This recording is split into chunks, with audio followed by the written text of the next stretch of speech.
My mother died recently. She was only 35. She had me when she was very young, just barely 17.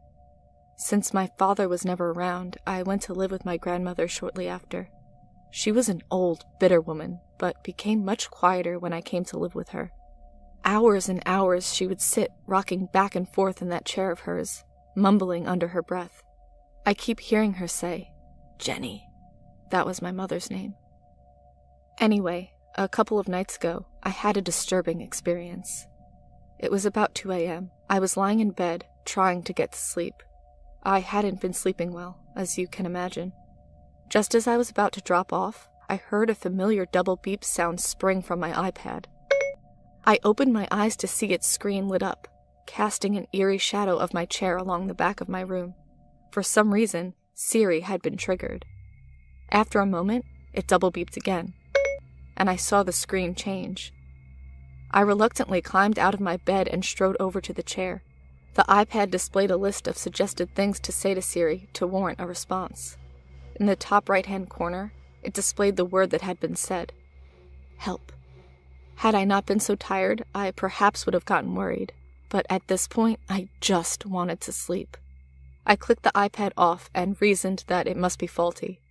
Climbing back into bed, I heard it double beep again. After a few seconds and the next double beep, it spoke. Talk to Siri. I was about to get up when it beeped again. Once more. After a few short seconds and 2 more beeps, it spoke. You can't. This was creeping me out now. Double beep again. And then again. Let me think. It said. Okay, I found this on the web. That was enough. Clearly there was a bug in the software. I got up and picked the iPad off the chair. I almost didn't read the conversation, figuring it would just freak me out. I wish I hadn't now. Here it is transcribed. Why can't you hear me? Talk to Siri. I can't feel my legs. You can't. Why can't he see it? Let me think. It then proceeded to do a web search for why can't he see it.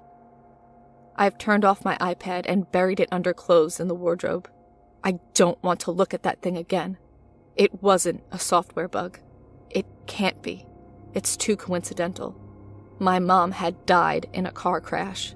She had lost both of her legs. What do I do?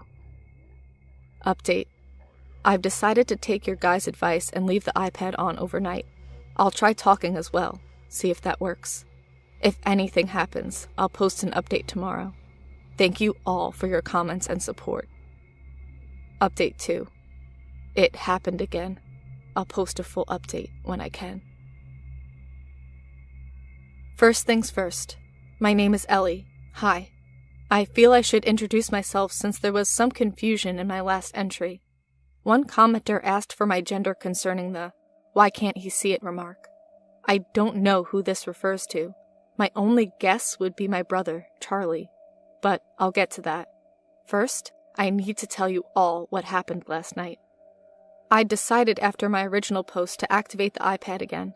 I left it on as I browsed the internet deep into the early hours of the next morning. I also left a voice recorder, like some of you recommended, sitting on my desk. Nothing happened. It got to be about 2:30 a.m. when I decided to see if talking would make any difference. I whispered to the empty air, "Mom?" I pressed the home button down until the 2 beeps sounded, and waited in silence.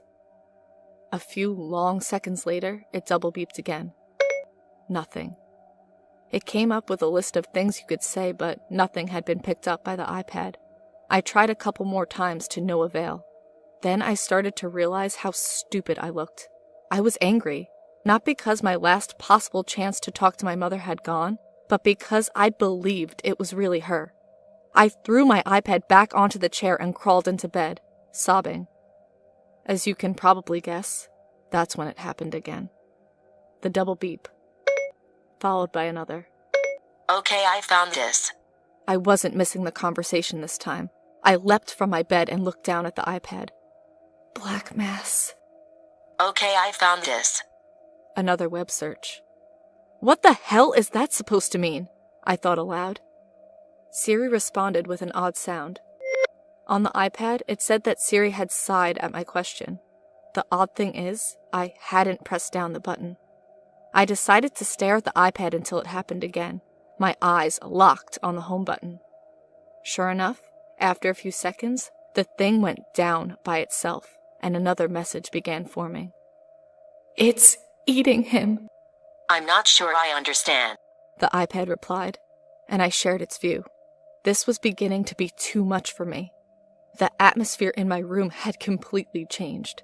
It felt colder, much colder, like a breeze was flowing through my room that couldn't have possibly entered from my closed window. I guess it freaked me out too much, because I turned off the iPad and clambered into bed, hiding under the covers like a scared child. I updated my previous entry on my phone, and thoughts began to race through my head. I felt like I could no longer justify this being a technical fault. The messages seemed too creepy.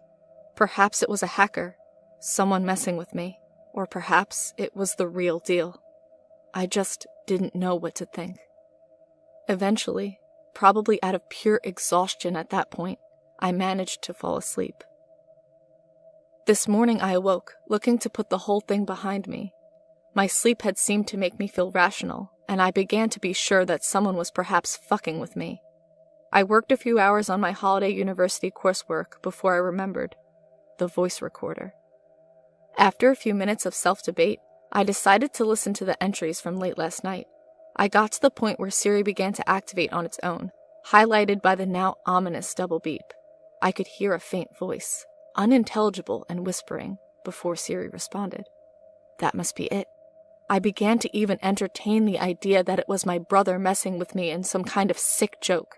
Perhaps he was in the toilet that separated our rooms, whispering at the walls so Siri would pick it up.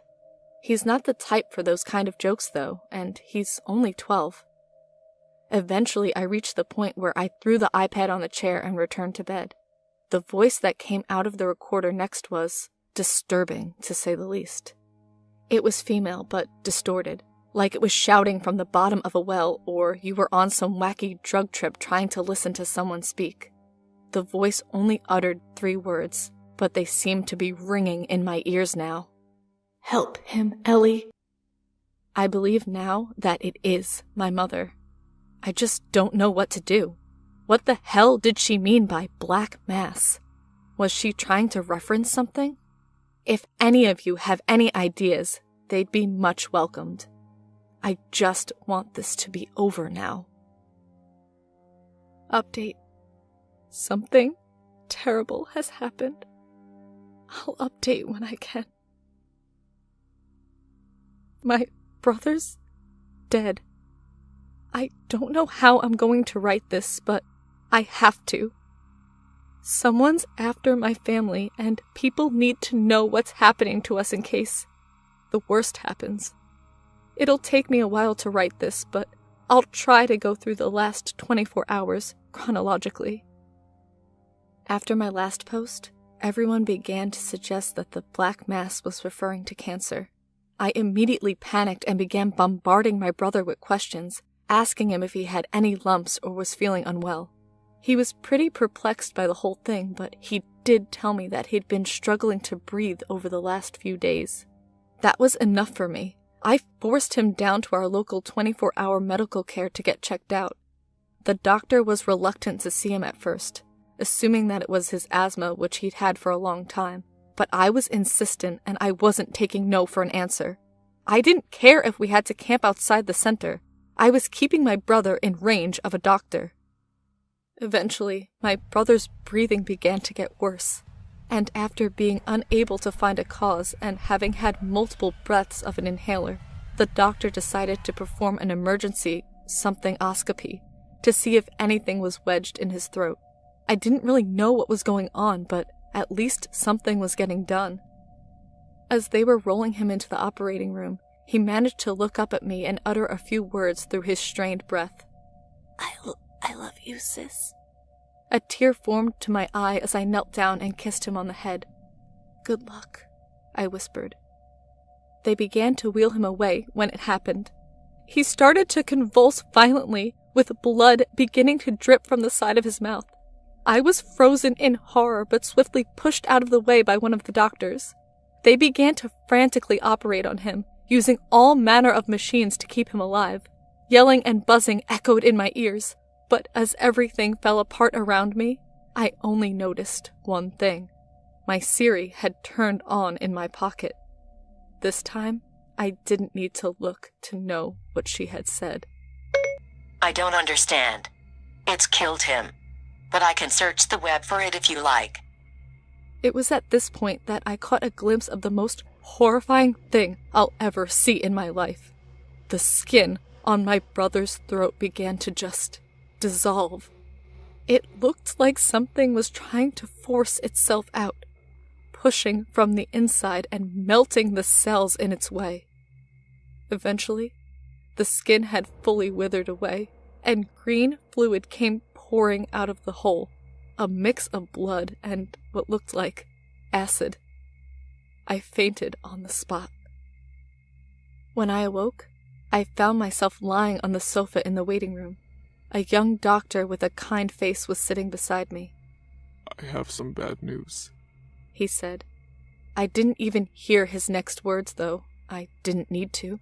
My brother was dead, killed by whatever had dissolved or eaten his throat. I almost threw up at the thought of it. I was immobilized for the rest of the night. The doctors took me home, where my grandmother was still rocking on her chair. The doctors told her what had happened, but she simply looked at them with dead eyes before returning to staring out the window and sipping her tea.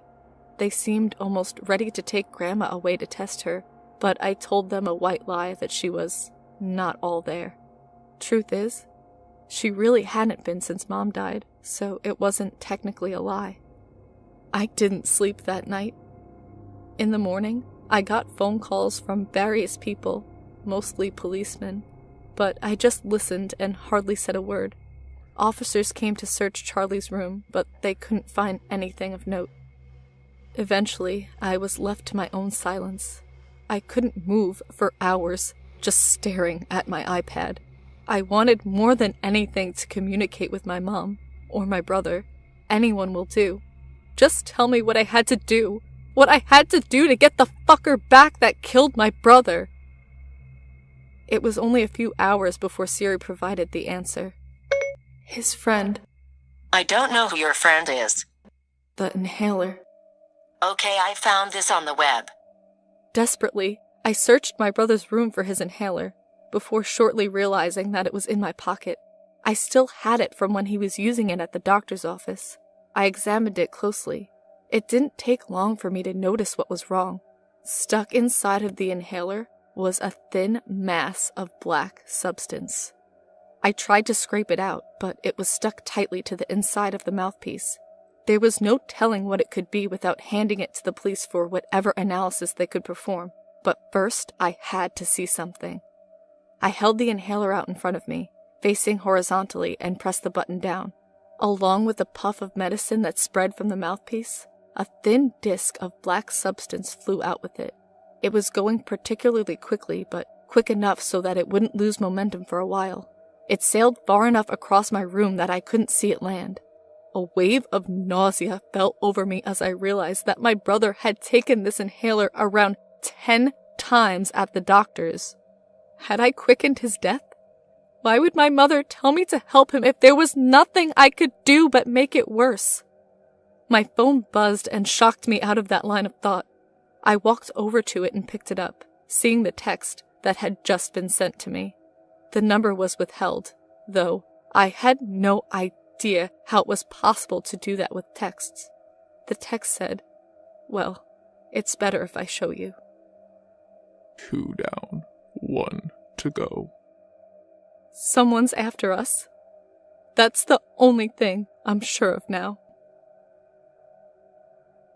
I did the sensible thing last night, it seems.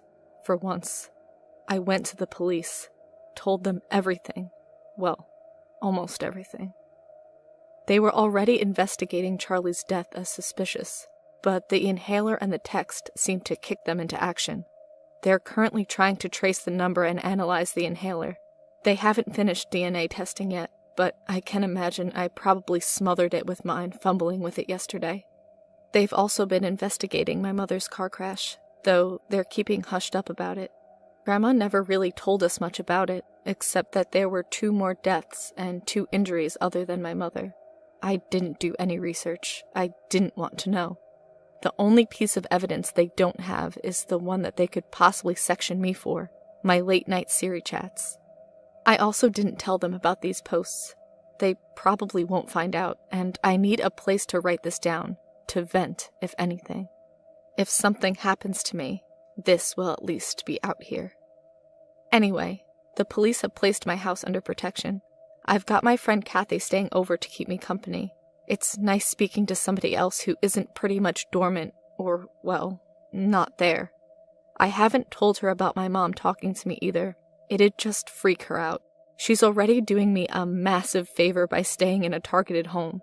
I don't want to scare her more. My grandma's gotten worse as well. She doesn't even speak to me now, like she's blocked off the world. Every now and then she'll go to the fridge and eat, but besides that, it's like she's a zombie.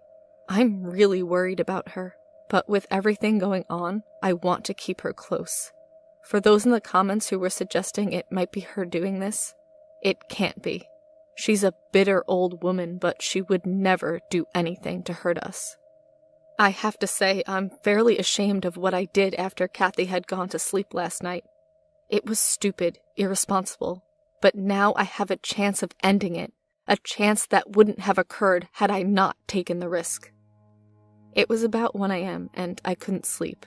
Part of my brain was fixated on the horrifying image I'd seen the previous day. The other part was transfixed by what I'd heard before the mysterious text came in. His friend. What friend? One of his friends did this to him? How? He was only 12. What 12-year-old could do this? I could ask him. I took my iPad out of my room, being careful not to wake Kathy as I stepped over her. There was a police officer on watch downstairs, and our bathroom is right next to my room, where Kathy was lightly sleeping away the night. There were only 2 places I could go, my mom's room or my brother's.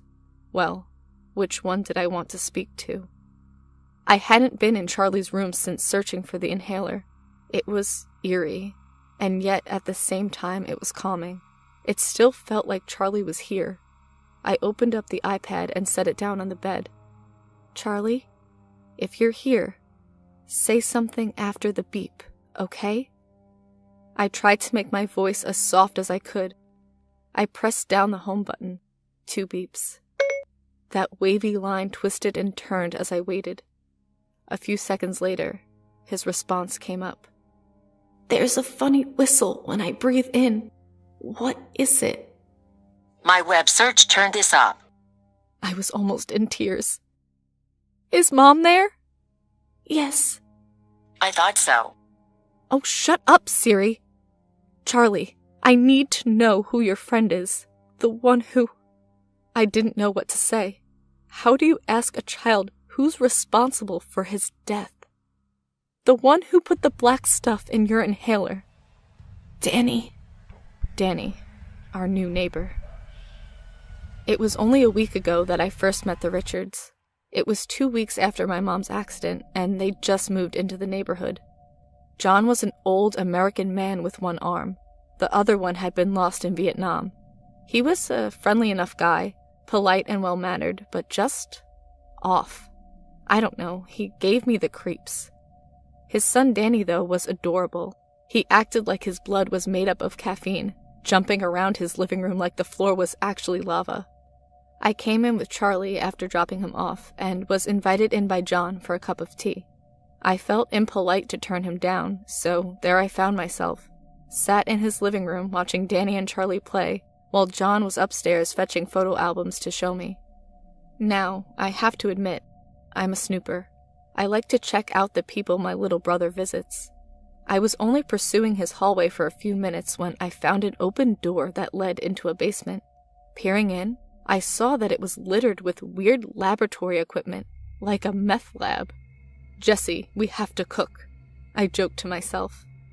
A hand was placed on my shoulder, causing me to jump and swivel around. It was John, lurched over me with a menacing look on his face. There was no photo album to be seen. "It's rude to snoop around other people's houses," he said, almost mockingly. There was a hint of glee in his eye, as if he was enjoying telling me off. I apologized and made an excuse and left.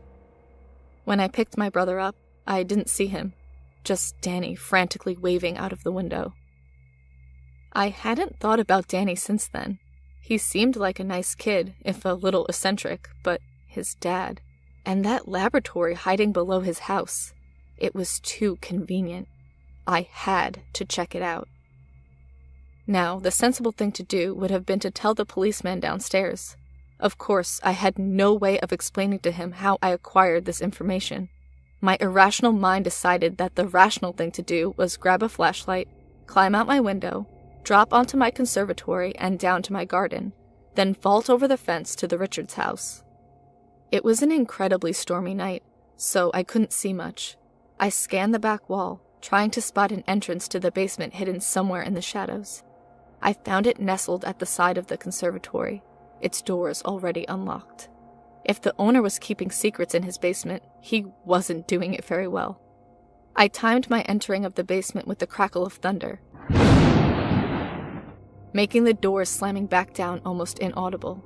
As I crept down the stairs, the darkness hit me like a wall. I reached in my pocket and lit up my vision with the flashlight. It was as I suspected. Before me on the working benches was an array of laboratory equipment. Pots and flasks twisted at obtuse angles with bottles filled with all manner of fluids. Scanning the benches, I caught a glimpse of a scraggly-looking pile of notes. Most of the notes were filled with complex equations and diagrams that I couldn't get my head around, but the last page was definitely something I could understand. It was a letter addressed to Mr. Arkin from Medical Services. I recognized the name, but I couldn't place it until I had finished reading the letter.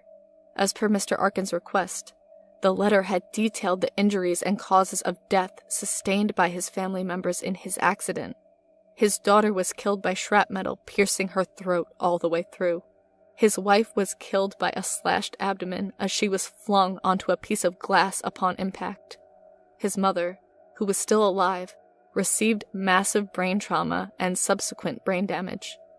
That was the moment I remembered. The accident. Mr. Arkin was the other driver. We'd never heard about the other injuries or causes of death, only that there were 2 deaths and 2 injuries. Mr. Arkin must have been the other injury, but why was this letter here? Then it hit me. John's arm. I heard a creak upstairs.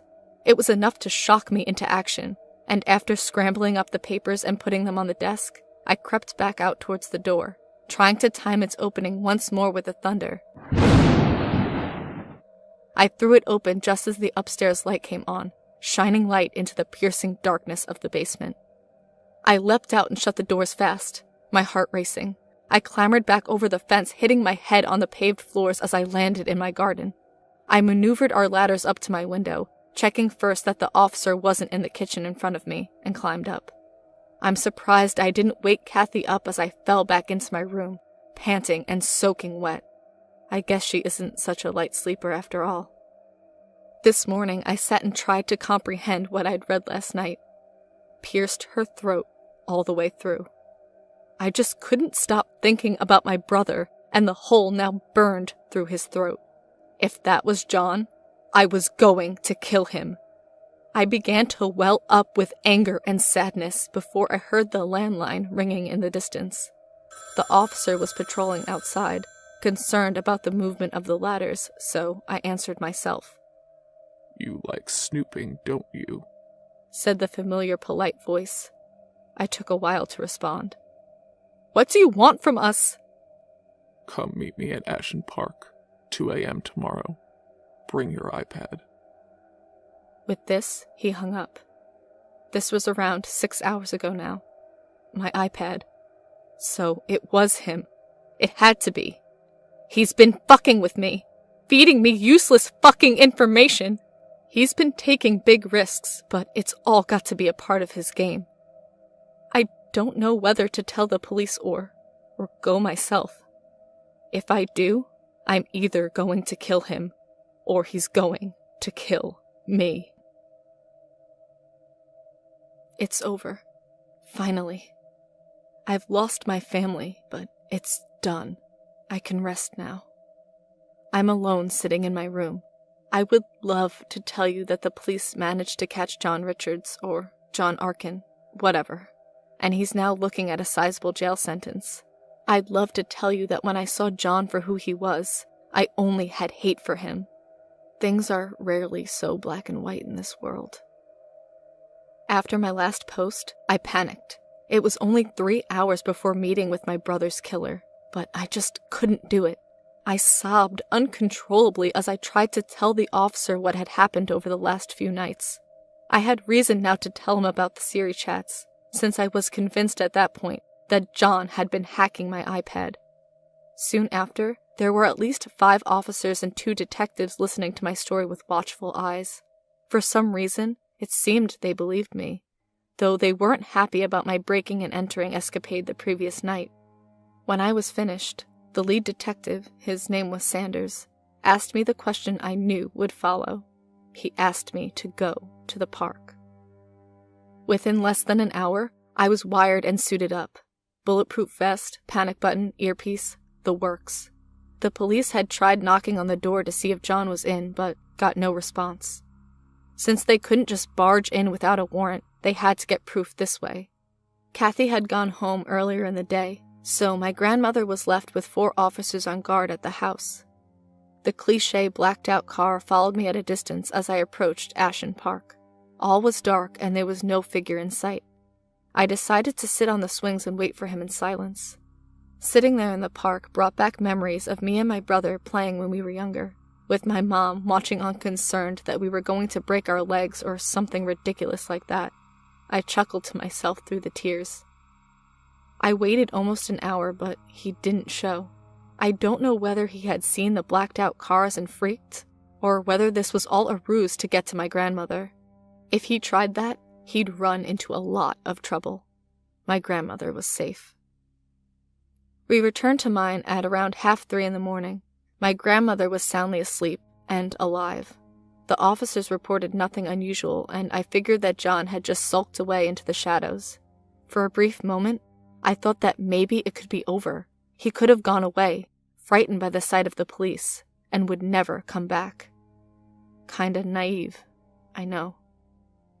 I'm not sure what happened next to get me to this point, but all I remember is waking up in a place that reeked of the vile smell of decay. I opened my eyes and examined my surroundings. I was in a large, dark room with the windows blacked out so no light could be let through. The only light sources were lanterns scattered across the various workbenches along the walls. It looked oddly familiar to the basement, as the benches were lined with similar equipment. The only distinguishing feature was a group of monitors lined up along the backside of the hall. They were showing the inside of someone's house, though I couldn't make out whose from there. I assumed it was mine. That's when I realized I was not alone. Past the monitors, barely illuminated by the flickering lantern, was a one-armed figure. He had his back to me, and appeared to be fiddling with something on one of the workbenches. Behind him, facing me from across the room, was a black-haired figure. He was tied to a chair, and his head hung limp, slumped over his knees. I couldn't tell if he was out cold or just exhausted. "Stand up," said the calm voice from across the room. John turned around as I obeyed. He held a kitchen knife firmly in his hand as he stared at me. His hand seemed to be shaking a little as he walked over to the slumped figure on the chair. "Do you recognize him?" He pulled the unconscious figure's head up. I didn't recognize him, although he looked familiar. I shook my head. "No. It's your absentee father," he said coldly. I had never seen the man before in my life, but the familiarity was there.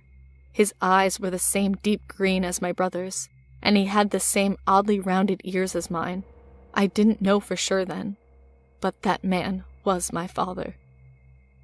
Without another word, John slit my father's abdomen open. spilling his guts out over the chair and onto the floor. I shrieked in horror as I cascaded back to the far wall, my father almost depressed like a balloon as he slipped off the chair, his insides still flowing from his body. John didn't express any emotion at all. He simply stared at him, showing no indication of what he was thinking. Eventually he turned around again and slotted the knife into his belt.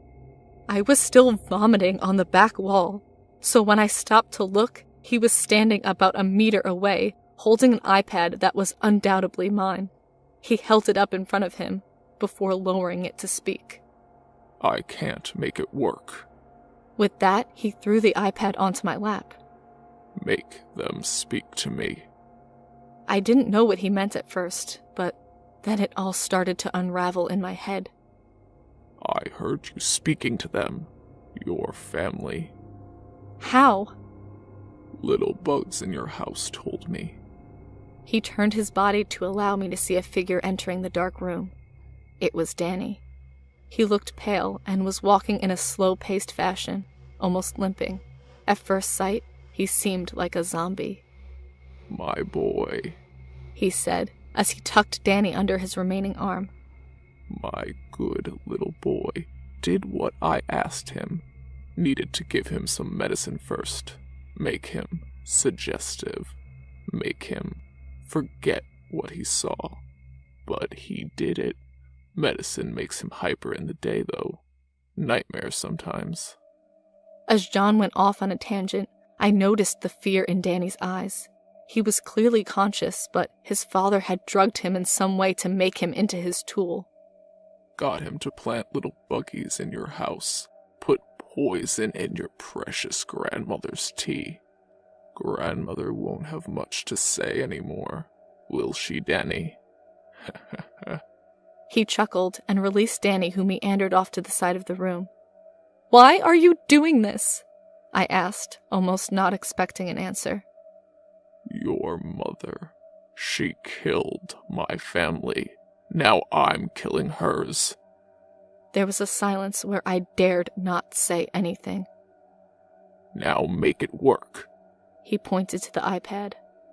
I didn't do anything. They just spoke to me. I tried to explain. He looked angry. He wasn't taking no for an answer. He grabbed my shirt and hauled me to my feet, then pushed me against the back wall. Make it work, or I swear to God I'll kill you. There was nothing I could say to appease him. After a few seconds of silence, he grabbed the iPad out of my hand and tossed it across the floor. Then he looked up, as if addressing the air, and shouted, If you don't get my family to speak to me, I swear I'll kill your daughter, you bitch. More silence. He twisted me around and held me by the throat, now with his knife. I could feel him on the edge of slicing me open, with death slowly creeping towards me. I held my breath and closed my eyes, waiting for the inevitable to come. The double beep sounded. John's eyes darted sideways as his grasp on me slipped. It was enough. I elbowed him in the stomach, sending him falling back to the floor. Once he was down, I turned and jumped on him, trying to wrestle the knife from his hands. His face was screwed up in anguish as he fumbled with his hand to keep the grip on the knife. Then it happened. He contorted his hand to try and release the knife hilt from my grip, but accidentally twisted it towards him. The knife cut deep, and his throat was already bleeding out by the time I realized what had happened. I climbed off him as he dropped the knife to his side. He grabbed me again, pulling me close. His eyes were desperate and tearful. Through strained breath, he spoke. I gave them justice, didn't I? I was right, wasn't I? He looked helpless, and his eyes longed for me to tell him that he was right. I stayed silent. It would be the last shred of revenge to happen here. He slipped back to the floor, releasing his grip. His eyes rolled back as he breathed his last breath. I closed them as I felt a hand touch my shoulder. It was Danny. I'm at home now, typing this all up. I've spent most of the day at the police station, which is why this update is late. Danny said nothing to me as we left the room, which turned out to be part of an abandoned warehouse on the edge of town. He's been questioned all day, and remarkably, he told the police the truth. I might be facing a few breaking and entering charges, but the officers have assured me there is no way I could be charged with murder. The officers also told me about what happened before I disappeared. All 4 policemen on duty had been knocked out at our home by what they described as a shadow. I don't think John was lying about being in Vietnam. They didn't even see him. They also told me that John Arkin had gone missing recently, not since a few days after the accident. He'd suffered with psychological issues all of his life, and it seems the accident finally pushed him over the edge. For all he's done to me, I can't help but pity him. Events have crafted him into a vile human being, but I just couldn't hate him. I want to thank everyone on here. The police still don't know this is up. I suspect they will eventually. All of your help has been greatly appreciated, and it's your kind words that have helped me through this. As for my grandma, she's doing okay. They've placed her temporarily in a local home until they can find a better place for her. The doctors are working on trying to counter whatever John had given her to cause the damage in her brain. Hopefully they'll find a way to bring her back to me, so I'm not alone. As for my mom and brother, I only got one more message. One more message that fills me with more hope and joy than anything in my life ever has before. We're okay now.